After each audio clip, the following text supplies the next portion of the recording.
Keisha Hunter is a singer, community advocate, and S.C.I.T.E founder.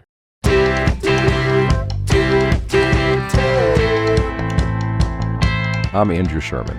I'm a Texas transplant who has always been in pursuit of art as a career. I've played in bands, pursued an acting career in Hollywood, but I found it behind the lens of a camera here in Dallas, Texas. I was born in New York, I've lived in Chicago, Los Angeles, Austin, but I love Dallas. There's a magical artistic scene in Dallas that mostly goes unnoticed to the outside world. This podcast is focused on what makes it so special and the people who make it thrive artistically. If you don't live here, and even if you do, you might not have heard of them. This is the Dallas Famous Podcast. So who you gonna be? Who you gonna be when you're all grown up? This week on the Dallas Famous Podcast, we're joined by the incredible Keisha Hunter. As a singer, she's known as Mocha Soulfly, but she's also an artist, promoter, and community advocate who has made a lasting impact on the Dallas scene. She served as the lead booker and marketing strategist for Galaxy 9, helping to organize and promote some of the city's biggest hip-hop events. These days, Keisha is focused on giving back through her organization, the S.C.I.T.E program, which stands for Senior Citizen Interactive Technology Enrichment. She empowers older adults by sharing knowledge, wisdom, and connection across generations. I know you're going to dig her right away, so here she is. The Dallas Famous Podcast is supported by the Mullen & Mullen Music Project. The Music Project was created by Mullen & Mullen Injury Law Firm to champion the independent music scene in North Texas. Welcome back to the Dallas Famous Podcast at the Deep Ellum Community Center. I've got Keisha Hunter. Yes. You're a singer. You've been a promoter, community builder. What else? What else are you? I am a mother of a 21-year-old. Who's sitting in the corner that no one can see. Yes. I love writing from time to time. Okay. So I'll moonlight here and there on, friends' blogs and things of that nature. And I'm also an entrepreneur. So I'm a business builder as well. Okay. We'll get to all of that. Okay, cool. Yeah, I know we're friends on Facebook. I don't even know how you came on my radar. I mean, we're trying to figure out if we've met, if I've been at a show of yours. Gotta be Callie D, because she's a great friend and I've known her forever and I see her talk about you all the time just from your photography. And she was my first paying client and she was the one that said, you should do something on Deep Ellum Radio. So she's the reason there's a podcast. Very cool. Yeah. And she's been a guest as well. She's a trailblazer, so. Big time. She lights people up. Yeah, big time. I feel like she doesn't get the credit she's due. So we're giving her some right now. Yes. Okay. Well, I mean, you're artist, promoter, entrepreneur. Like when people say, what's the first thing that comes to your mind? Like, what are you? I am a free-spirited artist. Okay. Is what I would call myself. And so I could dibble and dabble in a little bit of everything, but whatever it is that I'm doing, I bring my spirit, my energy, my creativity, my authenticity. So whatever I touch, I aim to light up, whatever it is. You are kind of beaming already. It's nice. Well, so you're from Dallas? I am. So I always like to say I'm from the burbs. So I was born in McKinney, Texas. I grew up in Plano and Garland. So I'm a burb girl. Right. DFW counts. Exactly. You're still welcome here, yes, as it were. Yes. And so when you were growing up, like what was the first thing you were doing? Were you a singer? Were you? Yes. Yeah, that was first? So my grandmother was the choir director at the church. I grew up in a Baptist church, Shiloh Baptist Church in Plano. And so she was the choir director and directed the plays and stuff. So, of course, I was in everything. All the choirs up from age, whenever I could open my mouth, up to 17 when I graduated high school and left. I was in all the things, all the plays, all the choirs, everything. And my dad also was in a quartet. So he was a singer as well. So I just grew up musically inclined. I just always remember listening and hearing and feeling and just being excited about music. Was there like an early role in one of those plays that was like, oh my gosh, this is the God, I made it, I'm making it? No, I wouldn't say so. I always remember the first time that I sang in church. My favorite singer still to this day is Whitney Houston. You know, I'm an 80s baby. So Whitney is my girl. And I remember the very first song I sang in church was Greatest Love of All. And I was super young, however old I was. But I just remember getting through the song and I sang it and it came out great. And then I just busted out in tears because I was so nervous. Oh, wow. But I'll never forget that. But from there, I, just always found a way to step out of my shyness because I just love to sing. It's just one of those things that's in me, I feel like. Interesting. So like you were like kind of a shy person, but that kind of, you feel like, if I'm going to sing, I got to be able to do it in front of people. Yes, absolutely. Okay. And now I love it. Like the stage is really where I love to be more than any part of the creative process. I love performing and being in front of people because of that energy exchange. It's just it's so exhilarating and, the give and take. And so live performing is always where it's been at. I love it. And so I guess you knew early on, like, I'm going to be singing my whole life. Yes. How early did Mocha Soulfly become a thing? Well, so I started out calling myself Hunter. And that's just, I'm just a very family-oriented person. I love who I am as a hunter is concerned, and just always proud of my family. And so I started out calling myself Hunter. And from the age of like 16, I signed with this startup record label, very short-lived. But ever since then, I was pretty serious about doing music professionally. And I got to perform in different places, a couple of different clubs, things like that at that time. And so I went by the name Hunter. And then I figured out as I got through college and I was just doing things here and there with music, but I figured out on the business end, I couldn't trademark Hunter. It was just too much. Sure. It was too much out there for Hunter. Oh, yeah. And one of my partners in music and everything, Brittany and Swift, he's like my greatest friend. I call him my shaman, but he's my greatest friend. And he actually gave me the name Mocha Soulfly. And he always describes that name as, he calls me the Diana Ross of hip hop. So, oh, wow. Because I sing and rap. So Mocha Soulfly, it is like an ode to the culture, that I bring just with being a Black woman, a strong Black woman. And the Soulfly piece is like the grace. He says, I carry myself with grace. So that's how he kind of envisioned that name. And I was like, I love that. So right. When you perform, like, I mean, are you doing a track? So you have a band? Like, how does that look? It varies. When I used to perform all the time. When I started performing in Deep Ellum, it was with a band called One Night Stand. Oh, yeah. And they were had formed. And I can't remember exactly how I connected with them, but we performed all over Deep Ellum back when they had Arnetic over there on the corner of Malcolm X and Elm, somewhere over there. So just all the probably 4 or 5 different clubs around here that I don't think any of them are open anymore. But we performed quite a lot when I first dropped my initial album. I can't even remember. I think the year was 2001 or 2.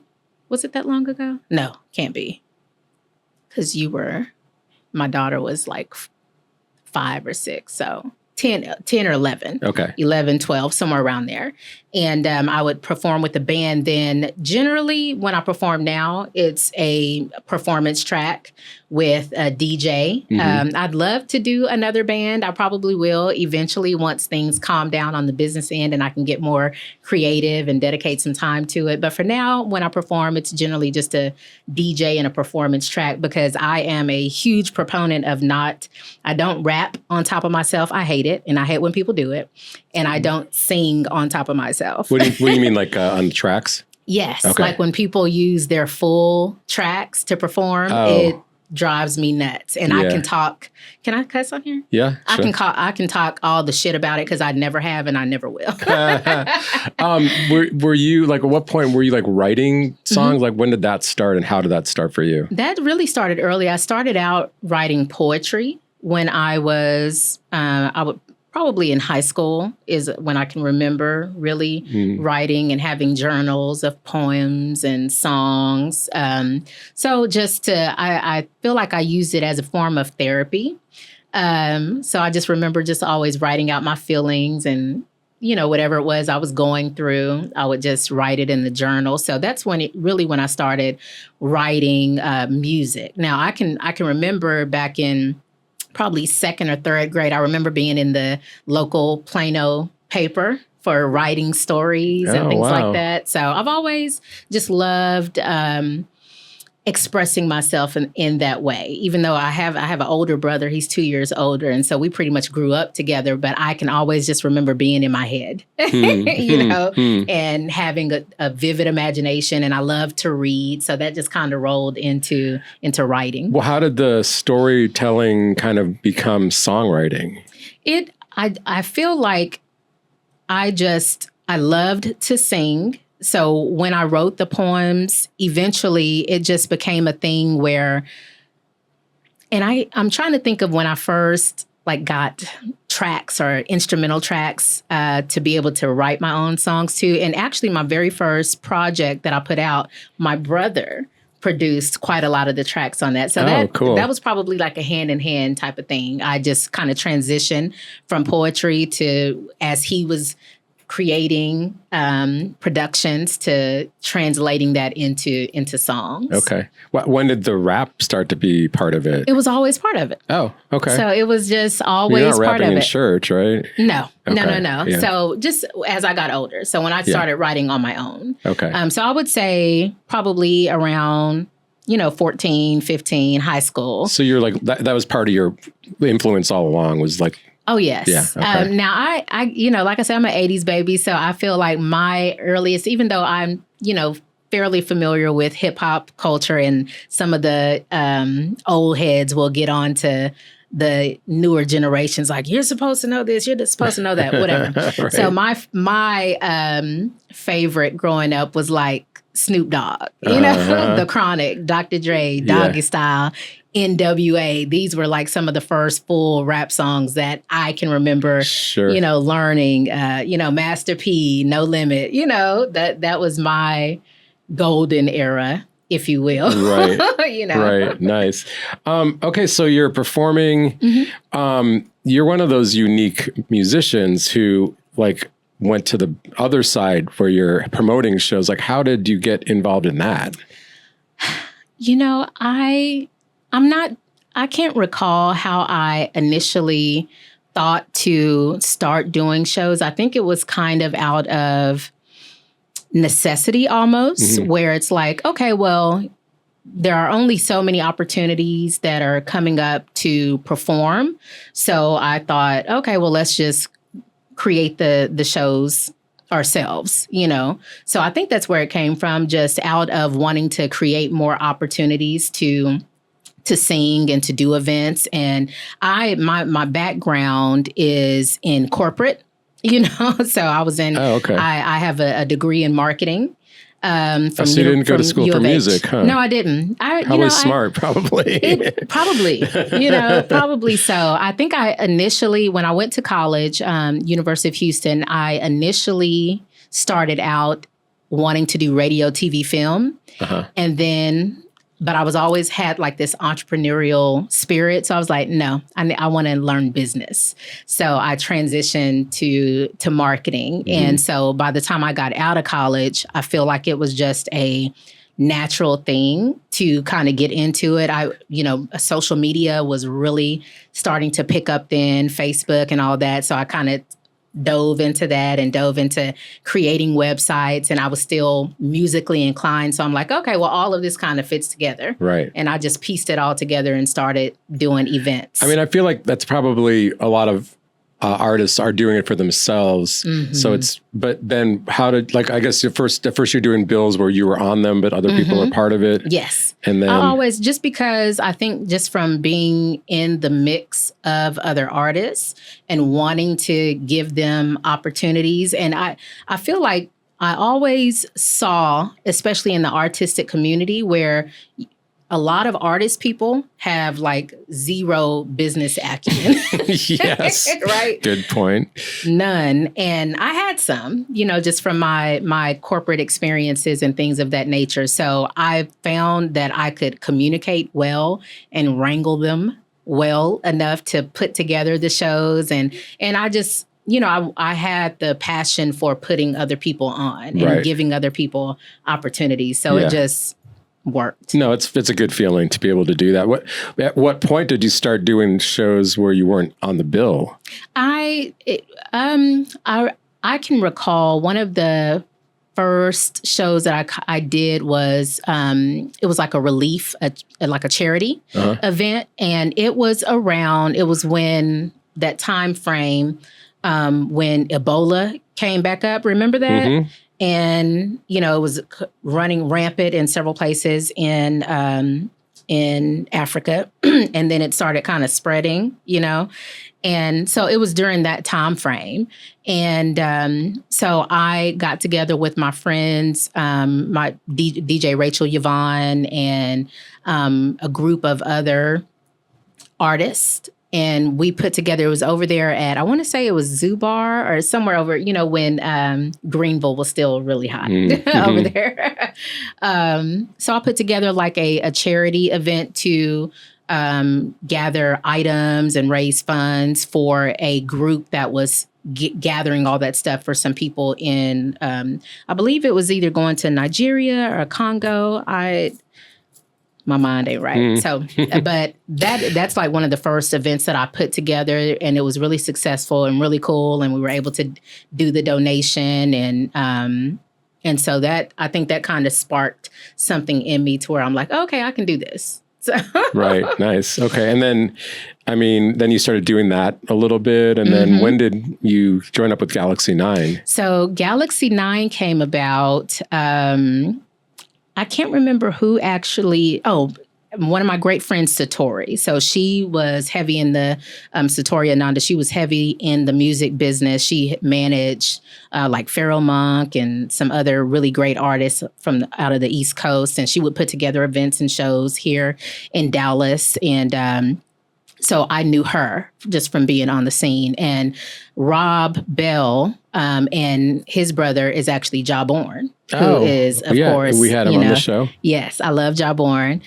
So they had started Galaxy 9 in Houston like many years prior to them rehashing it here. And so they were looking for somebody initially to do some marketing and a website and stuff like that. And me being who I am, I kind of got in there, and there were just like a lot of pieces that needed to be put together. So I was like, boom, boom, boom, boom, boom. So, we put it together. And the very first event we did over at RBC with Tammy and crew. And it was massively successful because by then I had been doing events. I had done the Grassroots Salute podcast. It was like one of the first ones over at Deep Ellum on air. Oh, cool. And so myself and Brittany and Swift did that for like 3 or 4 years. So we were super in the mix of the artist community. And so I had a really great email list. Jawborn had a really great email list. We blasted that thing out. I think we had Greg Nice was like one of the first artists, and some other local acts that were pretty big at the time. Bobby Sessions, people like that. And that was our first event, and it was so successful, and we just rolled from there. And we had, about 4 or 5 years of highly successful, always sold out hip hop events over at the Nines, at Three Links, at Trees. It was just a really great run. I mean, it was a great time. It was, I stepped away from it because it was very stressful, and I needed peace by the time I stepped away. So I was like, let me get out of here. But I don't regret. Was that kind of like a full-time thing? You weren't even performing as much at that point? No, I was not. I performed on a couple of hour shows here and there. Okay. So I wasn't performing as much then. I was mostly focused just on the business aspect of promoting and producing the events. But I did perform on a couple of shows. Like I got to open up for Raw Digga and Cyrock, who I love. So I did Yo-Yo So I had the opportunity to do a little bit on a couple of the shows that I was like, yeah, I got to be on this. Like, nice. Come on. Nice. So I skipped right by. You had a podcast that you were doing? I did. That was like a live thing? It was live. It was over there with Jedi. I don't know if you're familiar with him, Jansen. He was like one of the first people that had a full-blown, video type of podcast set up. It was Deep Ellum on air. And Brittany and Swift and myself, our show was called Grassroots Salute. And we did that for about 3 or 4 years. And we had all kinds of guests on, mostly, R&B, soul, hip hop. We had like visual artists on. We had some activists on. It was amazing. Right. It was a great time. Wow. I mean, so it was like a network kind of, and you were one of the shows on it. And we were one of the shows on Deep Ellum on air. Cool. Yep. Was there like any one guest that we were like, oh my God, how did we get them? Or gosh, we had so many guests over those years. One of the coolest guests, rest in peace, and because my mind isn't always right, it's perimenopause. But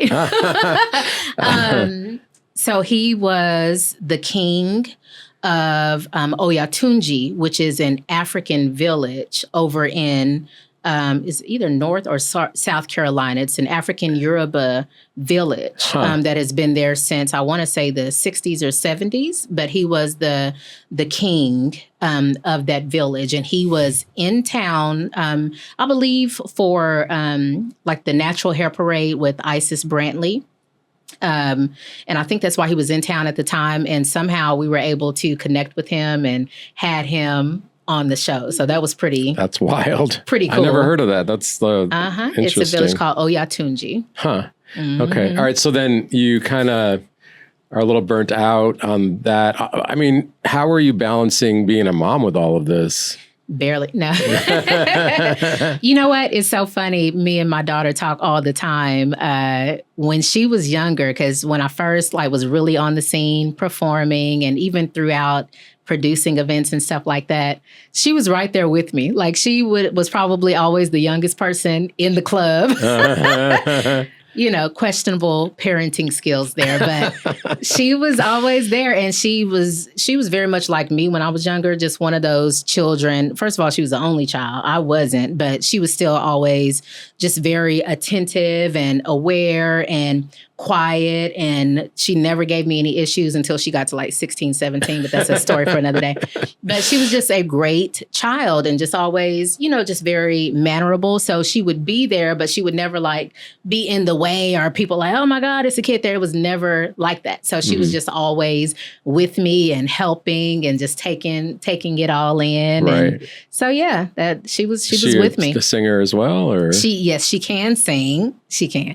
She's over there shaking her head. I wish we had a camera on her, but we don't have that many cameras in the budget. Yes, she can sing, and she loves music. I thought she was either going to be a drummer or she did cello for a while. So she loves music, definitely musically inclined, but nothing serious. All right, well, she's here and she likes you, so obviously it all worked out. Yes. That's a good thing. She still likes me. The Deep Ellum community, how did that play a role in everything that you were doing?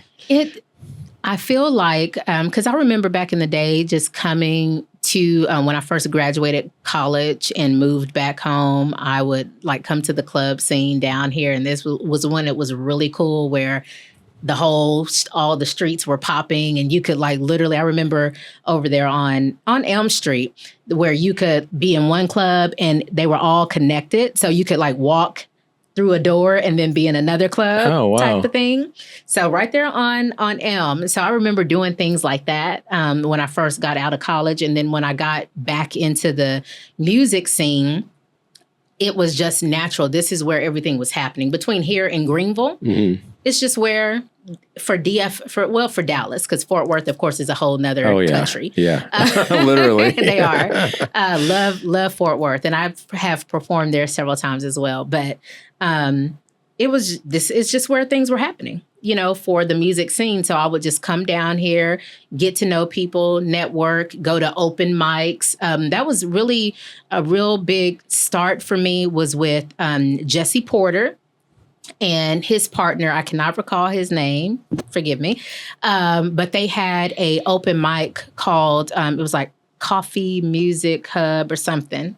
Oof, I can't remember the name, but it was super successful open mic type setup, and then they would do shows based on people who did really well on their open mics. Oh, good. And so that's how I really got in the mix. I would come and do the open mics, and then they put me on some of the really big shows. Like I got to perform at Southside Lamar, and it was probably 600-700 people there, and I was one of the main people on the stage with the full band. It was amazing. That's wild. That's kind of where I got it started. When you're doing those open mics, like who was backing you up? Did they have like people there, or did you bring your people with you? No, generally for the open mics, I would just have like a performance track, and the DJ would play. But also I did do some small shows with them where it would be like a acoustic type of setup. So I always, because I knew so many artists, I would always wrangle somebody like, come and play guitar for me. And we rehearse once or twice and go do it. Go do the show. Cool. Okay. So then, like your time from the time you, like before Galaxy 9 throughout to the end of your time with Galaxy, did you see the hip hop scene evolve? Like, how did it change? Like, what was different about it? It's funny because there are pockets of different scenes. And I realized as I was doing the shows and things like that there were several pockets that I just wasn't in the mix of, that I didn't really know existed. And some of it was because the type of hip hop that we were doing was really more on the old school side. So like the headliners we would bring in would be like, Yo-Yo or Das Effects or Onyx and, some of these older, hip hop greats. So they would be the headliners, but we would always put on like an up and coming one or two acts from Dallas as well to open up for them. And so when they would, like, people would approach me here and there, and I'm like, it would be some people that I never knew existed, but they would be like hot in their group, or in their scene. Yeah. And so that's one of the things I learned. There are like several different scenes that have their people. Like some of these people, I had never heard of like Big X the Plug, who is major now. Yeah. Well, he had to have come from somewhere in the Dallas-Fort Worth area and was hot and uplifted and supported for him to get where he was, and several other artists like that who have come from the Dallas scene. And I'm like, I did not know they existed. So that's kind of what I learned, is that there's always been these different scenes and pockets of hip hop, depending on the type of hip hop. Like some of it is like the conscious, which is more of the scene that I'm in, where we are, talking about something besides, guns and violence. Exactly. And that. But there's a scene for that, and there's an audience for that, and I don't judge anybody. I just go with what is for me. But I think that's what I learned more than anything, is that there are just different pockets and scenes, and it's a great reminder to any artist that is listening to me. You have an audience. You just have to go find it. Yeah. I guess I didn't know a lot about Galaxy 9. I kind of felt like you were bringing a lot of that together. But I guess there was even more of it going on than that, I guess. Yeah, it was really mostly myself and Rob, because it was really Rob and Jawborn's company. Right. And they, Rob would call me the president or whatever, but whatever. I was a little bit of everything. So I did a lot of the marketing, some of the business back end piece here and there. Definitely the contracts and the negotiations with the artists, for the most part.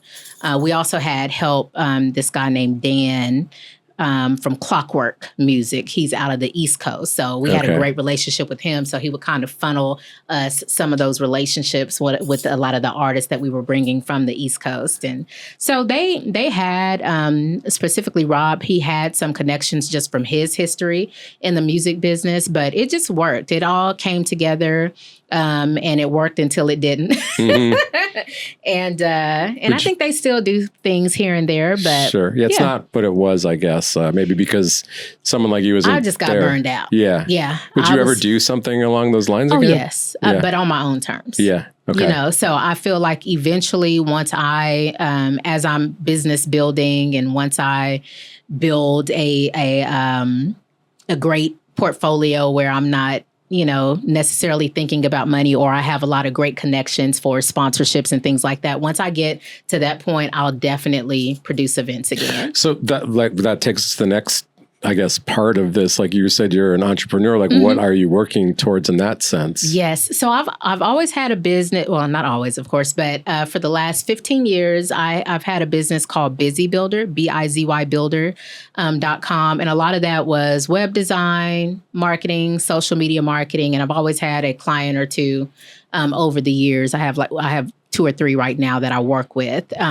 But that rolled into, I also had One Face Entertainment, which was kind of like the event production side. And so I kind of rolled all of that into, and 2 or 3 years ago, I finally created an LLC. So I'm getting my, this DBA only goes so far, right? So, so I got the LLC, which is the Hunter Legacy Group. And I kind of am putting everything under that.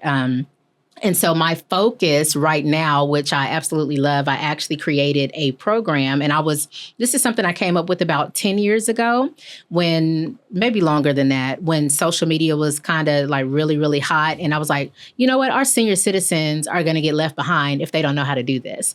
Well, of course, fast forward, to the last couple of years, that's one of the highest growing populations that's on any social media platform. So that's not a thing anymore, right? Right. But with AI and technology and the way that it changes, I said, and something I feel like my ancestors and my spirit guides just kept pulling me like, this is what you need to do.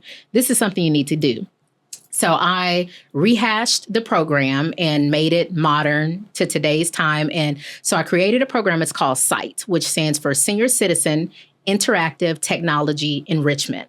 And it's basically a 16-hour course that shows senior citizens how to use technology to combat loneliness, to combat dementia, and also how to identify and avoid scams.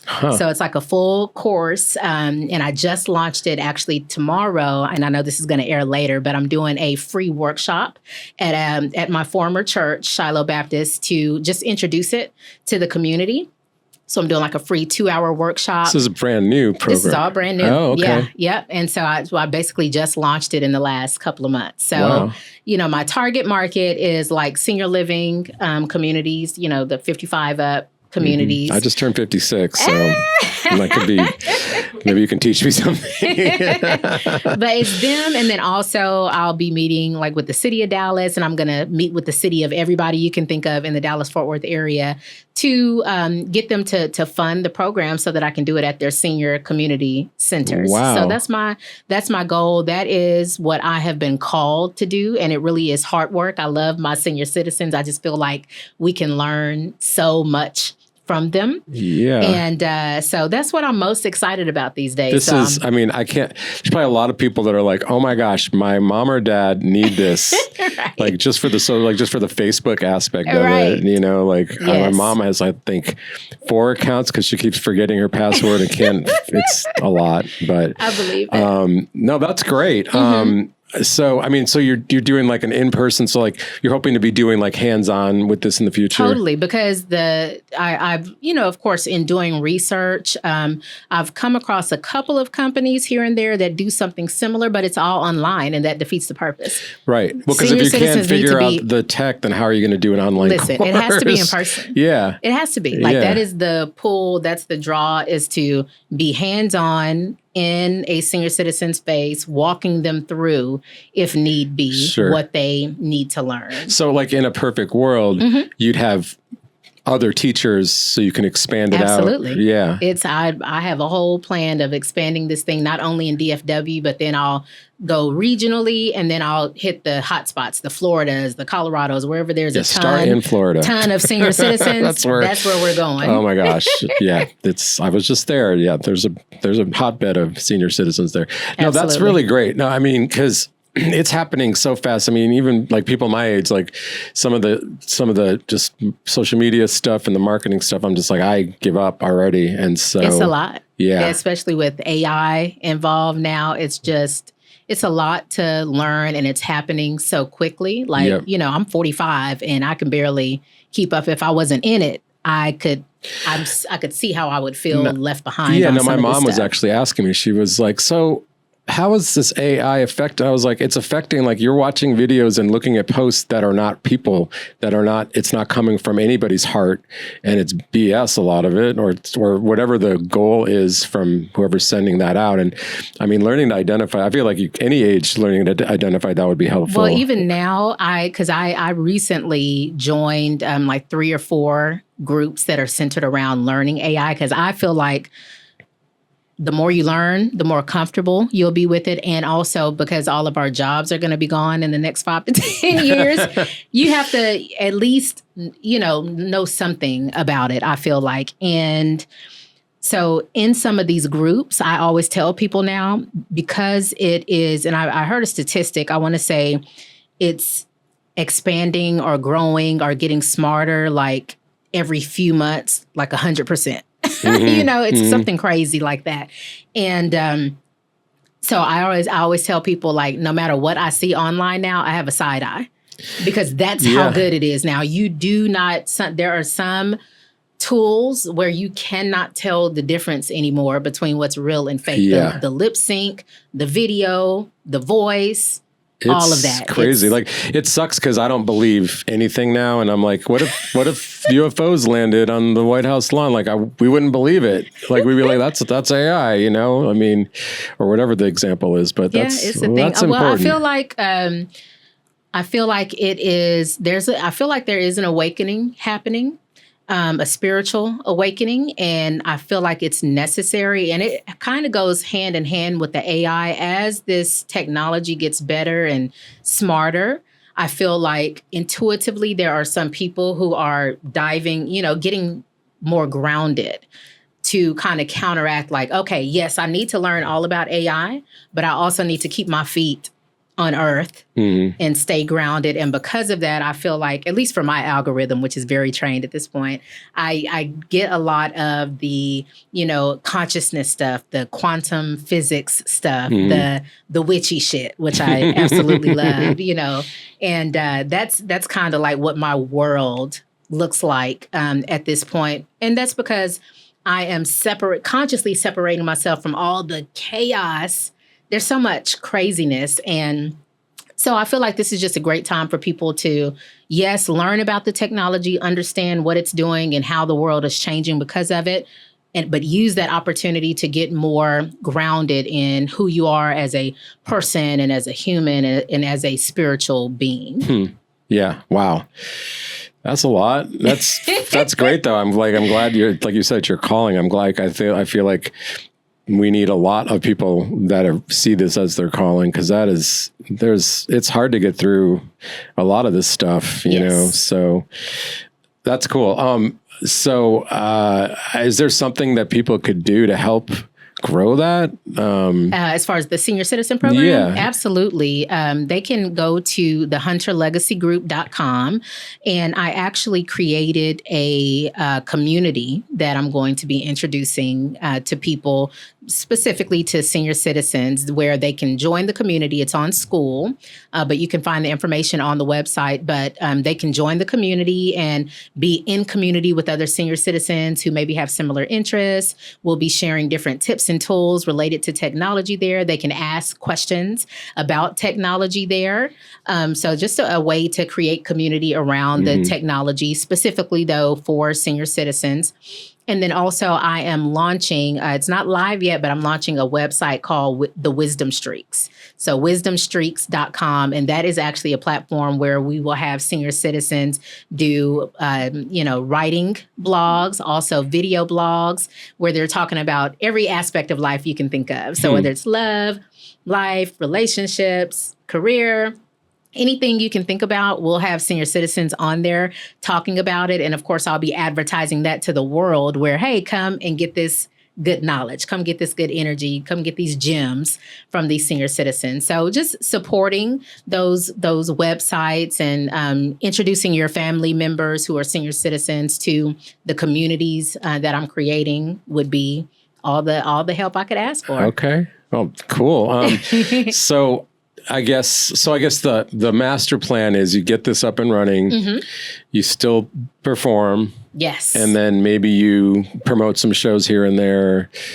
I mean, it sounds like a good life. Sounds like a good plan. I love it. Yeah. I actually have, we completed a project, myself and Brennian Swift, who I talk about often, but we just created a project called Rise of the Riffler. And that's all I'm going to tell you guys about it. It's Afro-futuristic. It's out of this world. And so I can't wait to release that project. He's actually creating a book that goes along with it, like a mythos. It's just going to be fantastic and really fun. So I feel like now, my daughter is an adult and I've never been more sure about myself and who I am as a person, as an individual, as part of a community. And I get to now, step into my rock star role. And I think that's like the ultimate goal is to be a rock star, not necessarily famous, but just to be able to, create a great income from doing music and doing art. And then I'll move out into the woods somewhere and sit in yoga poses and drink my nutritional shakes and teas and just, enjoy the atmosphere. Sounds nice. Keisha, I'm glad I had you on. I'm especially interested about this program. I think it's really cool. We'll have links to everything, and we'll see if we can help you. And thanks for coming down. It was great. I appreciate you. It's been a great time. Excellent. I'd like to thank Keisha Hunter for joining me today. You can check out all her stuff on the show notes links. Thank you to the Deep Ellum Community Center for letting us record here. Theme song Unstoppable by Salim Narala, and the outro is The Place to Be by Electric Ants. Thanks again to the Mullen & Mullen Music Project for their support. Like, subscribe, and share the podcast, and we'll see you next week.